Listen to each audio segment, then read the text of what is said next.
Primetime local news, serving the Lakeland and Midwest regions.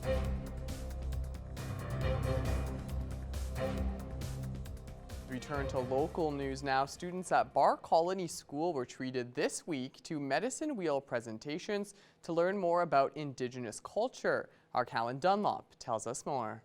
Clint Chokin, a First Nations, Métis, and Inuit consultant for LPSD, was brought in this week to the classrooms to inform students about the medicine wheel. So the medicine wheel has so many teachings, and what we try and do is share as many of those teachings as we can with these little ones, and it's a way of understanding the perspective of the Indigenous worldview. Not only was this an informative experience for the kids, it also allows some students to share their own culture.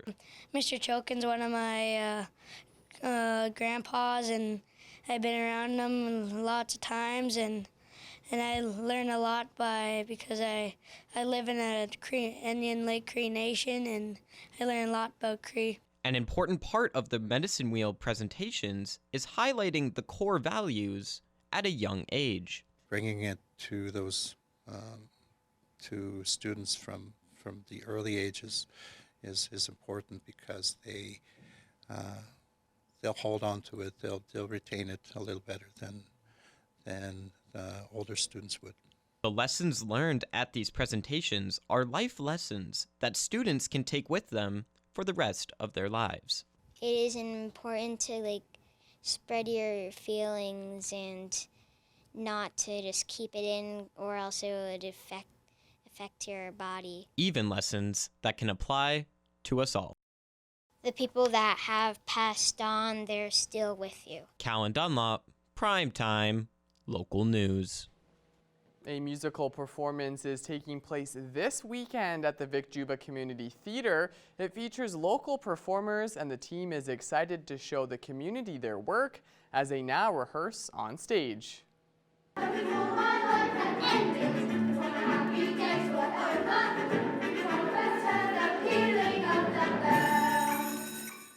After over 5 months of rehearsals, there's only a few days left before this group of young local performers walk on stage for their first show of Matilda Jr. It's definitely nerve-wracking, but at the same time, the excitement cancels it out.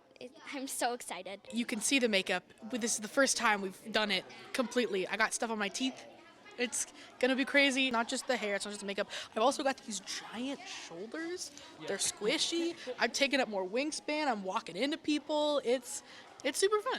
Director Catherine Edwards says this show really showcases the talent in the cast. I actually really enjoy working with the kids. I find that they're almost easier to work with than adults, because they're just a lot more curious. They're very knowledgeable. They're very willing to take chances. The cast promises a good mix between excitement and emotion. I get to see people standing up against things that they know are not right, and we get to have swings on stage. It's the best part by far. Watching a kid eat a cake, like a full cake on stage, all at once, or throwing a kid across a stage, all of these things that honestly would be super dangerous if we weren't safe about it. So you get this balance of oh, this super scary thing is happening. Oh my gosh, I'm so sad right now. Edwards says performers from her studio in the past have gone on to make a career out of it. She feels it's important to support Lloydminster Live Theatre. Anytime that somebody comes to see a show for the first time, it really blows them away with the talent that we have in our, not just in our cast, but in our community. The first 2 public shows at the Vic Juba have sold out, but a third show on Saturday night has been added. Tickets are available through the theatre. That looks like it's going to be a great show. In other news, Bishop Lloyd Middle School is highlighting their land-based cultural leadership class. This unique curricular program gives students great hands-on experience, and our Shelby Clark has more in this week's Beyond the Classroom.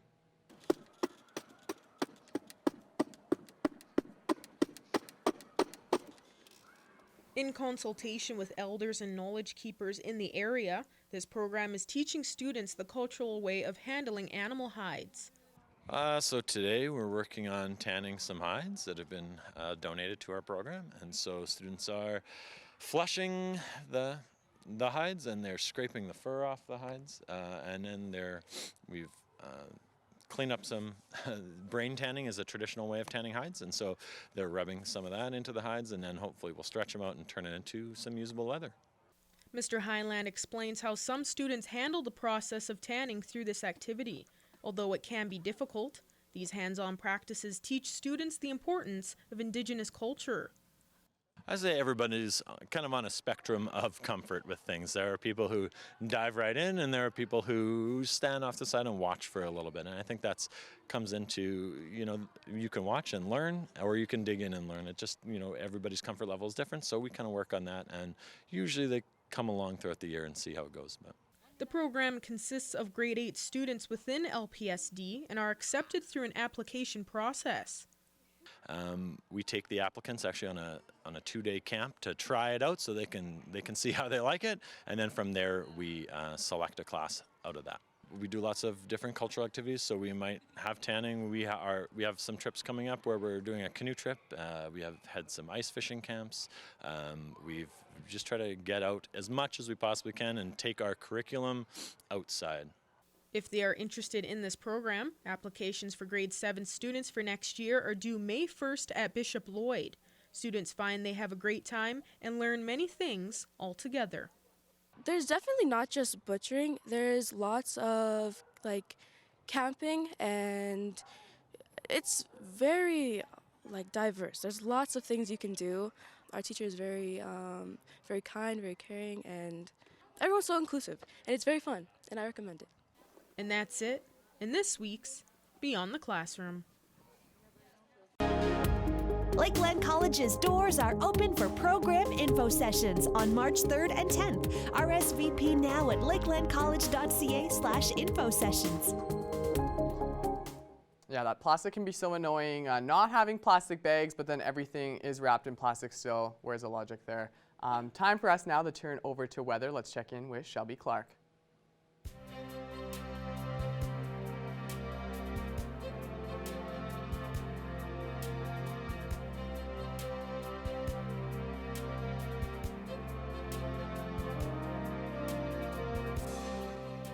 Thank you so much, Mr. Jason Mackey. Yes, where is the logic there? I don't really understand that, but what can you do? Yeah, very annoying, very annoying. Moving over to our weather forecast here in the border city, we are not seeing a nice Wednesday at all. I know I can't really complain as we are, of course, out of that winter season, so we are moving into the spring season, but from how it looks outside right now, we're seeing a little bit of snowflakes. We have been seeing that light snowfall throughout the day. It's not really feeling like much like spring just yet. So we are just sitting at 2 degrees, and with that wind chill at that minus mark with -2, and we haven't been seeing too much sun whatsoever peeking behind those clouds either throughout the day. So it definitely feels a lot more gloomy outside today than what we have been seeing earlier on in the week. But hopefully everybody's still enjoying their day, and we won't be seeing too much more snowfall. It should be pretty light, so we don't really have to worry about anything there. Switching over to temperatures across the region for Alberta and Saskatchewan. On the Alberta side, most spots are seeing those single digits with us as well. So we have cool down in all these areas definitely for today, as most spots are just seeing 3 to 4 degrees. We are seeing that too there in Marwayne. Edmonton is looking the warmest, just at 8 degrees. Of course, Edmonton is always trying to show off, and going down in Provost just at that 1 degree mark. So definitely looking a lot cooler today, but at least we are still seeing those plus temperatures. Switching over to our Saskatchewan side, they are kind of matching with us with those conditions. The warmest I would say though is just 5 degrees we are seeing in Green Lake and up in Isle-la-Crosse. The rest are slightly cooler. We are seeing that 4 degrees in Pearceland. Most spots are just sitting between 1 and 2 on this side. And then down lower Macklin and North Battleford, we have those 0 marks, so slightly cooler in those spots. North Battleford will be going down to a low of -3, so they will be cooling down by a few degrees for their evening low temperature, but they are expecting 3 to 6 centimeters of some snowfall additional. So North Battleford has been getting hit pretty hard with those flurries. And then for their Thursday, they will be getting a break from that and not looking too much warmer, still just sitting at 3 degrees. So slightly warming up from what they are sitting at today. They will be seeing that plus temperature. That's good to see, and not expecting too much sun. So another gloomy day expected for North Battleford. For tonight for Cold Lake, they'll be going down to a low of -4, so hitting that -4 temperature for their evening low. So seeing that minus mark, but that single digit is nice. They won't be seeing any high chances of flurries, so it will be more of a calm night. And then for their Thursday, expecting a much nicer day, 6 degrees, so warming up compared to what they are seeing for right now, and a mixture of some sun and cloud, hopefully seeing a little bit more sun. For us here in the Border City, we will be going down to a low of -4, and we are expecting 2 to 4 centimeters of some snowfall. Unlucky, yeah. Jace is not happy. I know a lot of people out there probably aren't either. So just be prepared for that. Hopefully we will be seeing that melt down as we go on through the week. Then for our Thursday, we will be looking at 3 degrees, and we aren't expecting too much of high chances of flurries continuing for tomorrow. So that will be nice. And now ending off with a couple looks at some of your weather photo submissions. Thank you to everyone that submitted. We got a lot of pet photos for our weather photos. I love to see it, but this one starting off, not a good example, but this is a nice one of that beautiful flower with that ladybug. And this next one here, absolutely beautiful weather shot. Thank you so much for this one, Angie. That's all I have for now for a first look at your weather forecast. I think a ladybug can be a pet, Shelby. Love to see that purple flower there. After the break, more on a leaked memo from the SHA.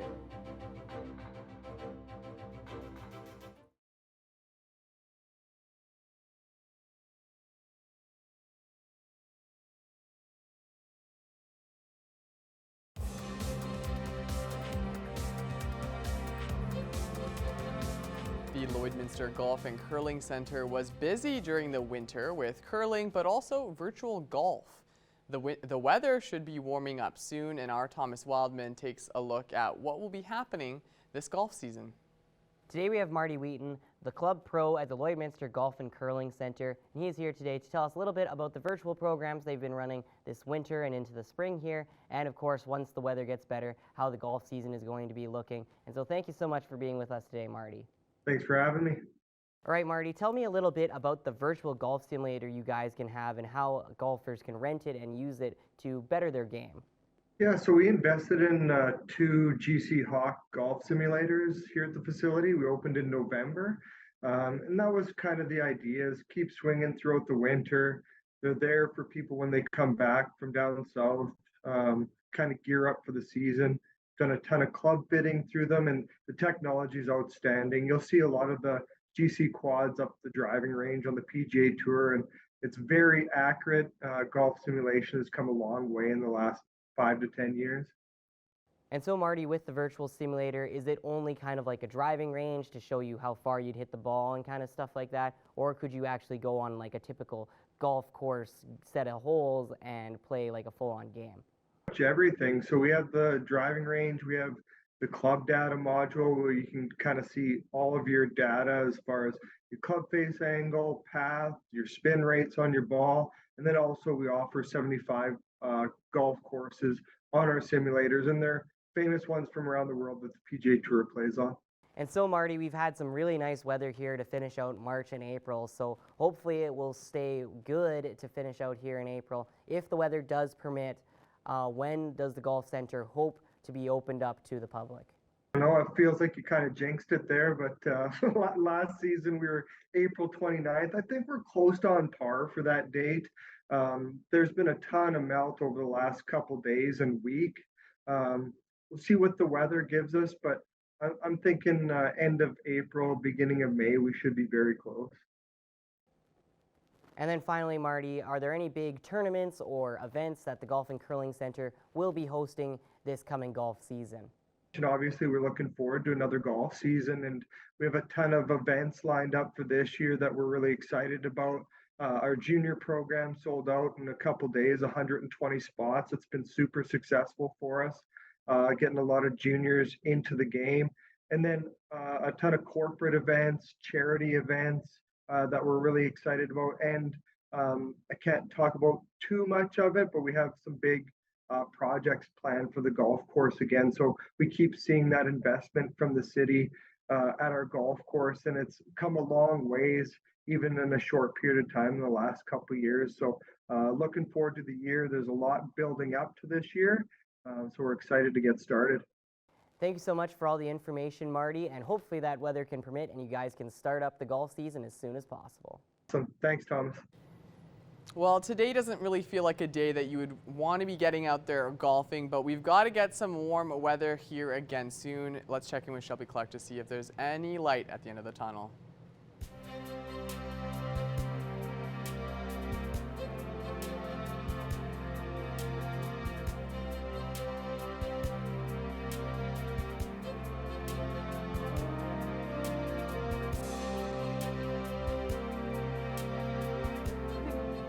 Thank you so much, Mr. Jace Mackey. Yes, unfortunately, weren't looking too nice today. We are kind of continuing those conditions as well, of course, here in the border city especially, as we are kind of continuing that single digit, and we are seeing those snowflakes continuously falling throughout the day, and we're going to be getting some additional snowfall later on in the evening. So unfortunately today, not looking too well, but hopefully that light will start to come near the end of the tunnel soon, and we will be seeing those conditions brighten up as we head into the weekend. But now as you look at our central zone of the provinces, we are still seeing some double digits in some of these areas, especially over in Jasper and Edson, and the rest are slightly cooler. We have a few conditions that are just a degree cooler with 9 and 8 for Edmonton and Rocky Mountain House, and then slightly cooler, of course, for Athabasca, Whitecourt, and Red Deer with that 6 and 4 degree mark. And up in Cold Lake, they are looking slightly cooler, kind of getting closer to where we are sitting at here in the border city, just at 3. Going over to our Saskatchewan side, they are looking a lot cooler compared to Alberta side for sure, as most spots are now seeing those minus areas. As we are kind of going through the week, we are seeing the coolest day for today. We are going to see it slightly pick it back up as we go on through our Thursday, our Friday, but you know, for today, definitely looking at some gloomier conditions. 0 mark in North Battleford, while it is 3 in Meadow Lake, so they are looking the warmest on this side, and the rest are just sitting around -2 and -3, unfortunately. Going over to our northern zone, surprisingly, the Saskatchewan side is still not looking too bad, looking even warmer compared to the Saskatchewan side that we were just looking at in our central area.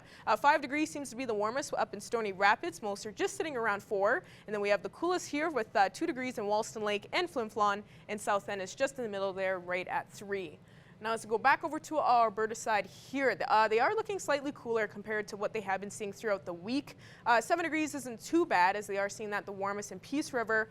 5 degrees there in Fort Chipewyan, and then we have a couple of 4s there with High Level and Grand Prairie, Slave Lake, and Fort McMurray at 3 degrees. And usually these spots do see some slightly warmer conditions, but you know, for today they have cooled it down, and they're kind of matching more with these areas as we go a bit higher up.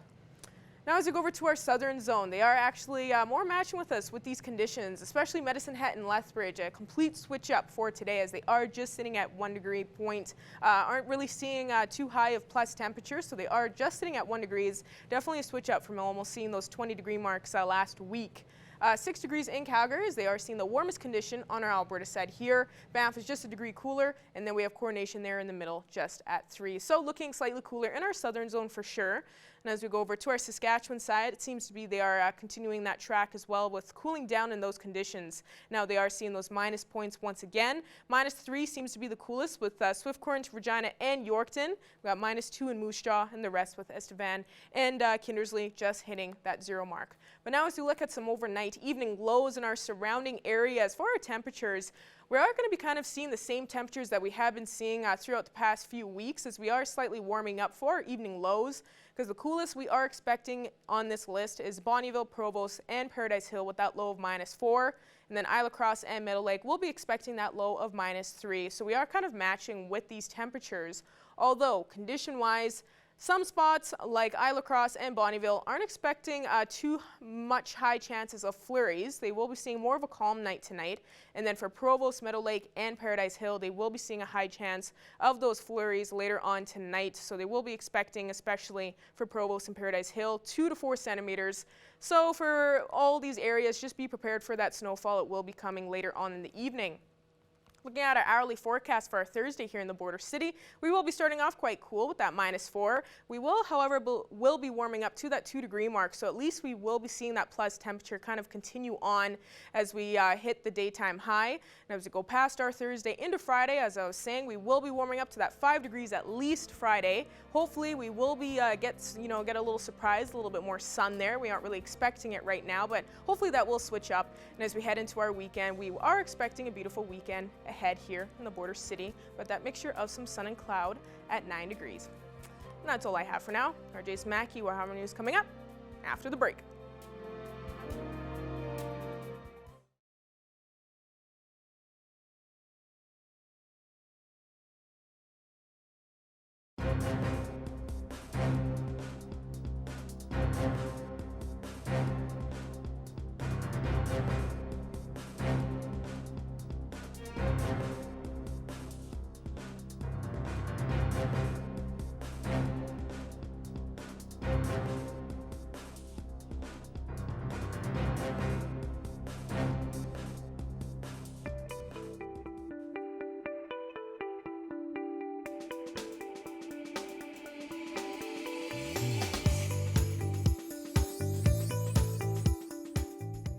It's that time of the week where we bring Stephanie Dobson in to talk about all issues related to separation and divorce. This is another segment of Healthy Thriving Family After Divorce. Stephanie is a lawyer and mediator here in Lloydminster at Henke Divorce Law and Mediation. Stephanie, we've been talking about technology and divorce for the past few weeks. We're going to continue that theme today with your platform, which is Up a Notch Learning. So let's tell our viewers what Up a Notch Learning is. Yeah, sure. Thanks, Stacy. I'll add an extra title to my name today. So lawyer, mediator, and I suppose online educator. So for the past 3 years, I've been developing an e-learning platform. It's called Up a Notch Learning, as you mentioned, and it's designed specifically to empower separating and divorcing families, to help them get the resources to make informed decisions so that they themselves can be empowered to create a healthy, thriving family in their lives moving forward. So on the site, we have a combination of free resources and some affordable e-course content. So I'm going to describe a bit about both. So on the free side, we have blogs, we have ebooks. I've actually written some ebooks and they're available for one-click instant download. I've also created a bit of a book. They're linked to Amazon and you can, they're sort of all different categories, but they're really books about separation and divorce. We also have an interview series, and there's over 2,000 minutes with divorce professionals all around the world where they share their specialized knowledge about certain topics. I love books and I love reading books and using the resources from books. And so I've created a book club under this platform where I've met with authors, interviewed them, and I've got other professionals where we go in and discuss books specific to separation and divorce. And then finally, we've got one published so far, online self-directed e-learning course. Well, let's talk about the course, Stephanie. Can you give us a little bit more information? Sure. So this course is available to the public, and it's available to everyone all around the world. The intention of this whole site was to be global. So the content is applicable to families worldwide because creating resilience in children, resilience in adults, thriving post-divorce, these are all universally applicable to us as humans. So it's not, jurisdictionally specific like child support and how does property division work. So it's really applicable all over the world. And so far we have one course published and 5 in the wings. But as you can imagine, being a busy lawyer, mediator, mom, I haven't published the other one. So this one's called Healthy Thriving Families 101. So in this course, there's 7 modules. They're all self-directed. Once you sign on to the course, you can do them in any order. You can start and stop. The total course time is about 2 hours, and it's broken down into bite-sized modules. So I'll just give you an example of the kinds of things in these modules, but of course you can reinforce that by going to the website and having a look. So for example, creating a divorce mission statement, how to surround yourself with supportive people during your divorce as opposed to those toxic people, how to talk to the kids about the separation. And then when we're looking to involve professionals and divorce processes, how do you find the right ones for you? I always advocate for out-of-court processes, but sometimes, litigation process might be appropriate. So how to find those. And then I've got my top 10 tips for separation and divorce wellness. What I'm excited to share is that I'm just embarking on a brand new approach with Up a Notch Learning. So I'm going to be partnering with divorce professionals all around the world who will be able to give this course for free to their clients as part of their client resource bundles. So that's sort of in the wings, and we're going to be developing that more this summer. Stephanie, it is amazing the amount of work that you put into everything. I don't know where you have the hours in the day. So you're the lawyer, you're the mediator, and you have this learning service. So, it's not something that you had to do, but why did you decide you wanted to add Up a Notch to your profile?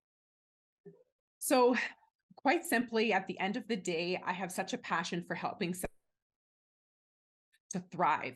It's not just helping them, but it's helping them to thrive. I've seen firsthand for the last 16 years the effect of parental conflict on kids, on adults, on the whole family.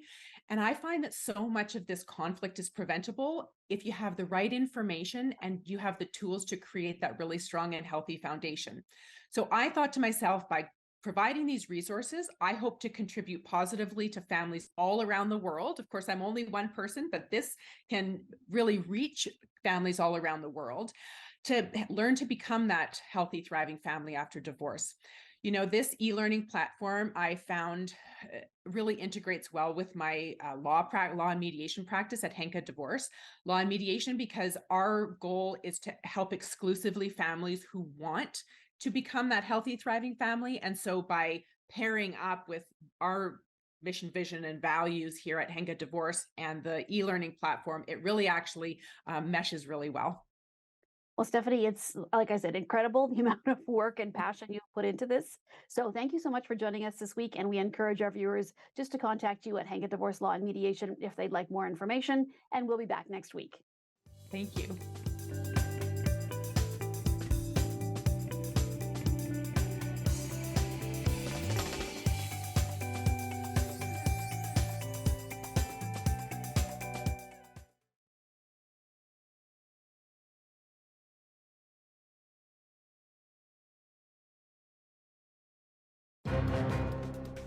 Furniture set and design supplied by Furniture Gallery and Furniture House, downtown Lloydminster. So I'm here with Adam Conlon from the Lloydminster RCMP about their information session going on tomorrow. So Adam, can you tell us just a little bit more about what this session is actually going to be? Okay, well, the RCMP is just always looking for quality members of the community that are looking to engage in a career like none other, really.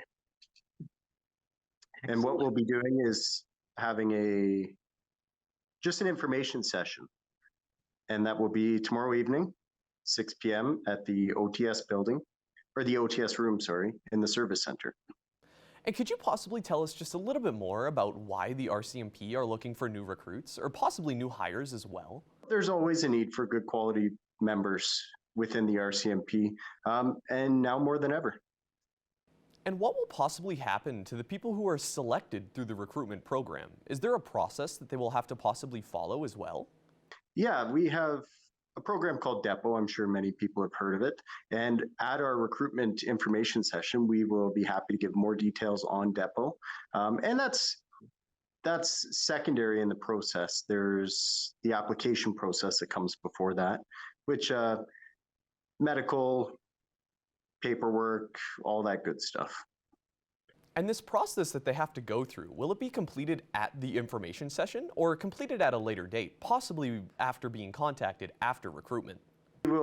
It's going to be a fairly informal information process. We will happily break down everything to do with the application process and DEPO and the end result when you're actually hired and working. We'll go through all that information, and we'll make it fairly simple for anyone interested. And so, Adam, could you possibly give us just a few reasons why it would be a good idea to come down to this information session and possibly learn about what the RCMP are trying to do? Well, first off, the career is amazing. You'll never experience anything else like it. And I do think that the process can be daunting, and it's helpful to just meet people that are there, they're in the position, and pick their brains on it. And for the officers who will be at this session, will there be people of a higher ranking as well as lower ranking to give different viewpoints from the station itself? Absolutely. We'll have active members at the information session, and it'll be everything from brand new members to experienced members, absolutely. And is there anything else, Adam, that I just haven't brought up yet that you would like to talk about during our conversation? No, I think you've covered it pretty well. It'll be a great opportunity for anyone interested in a career with the RCMP to come out and take that first step. Answer any unanswered questions.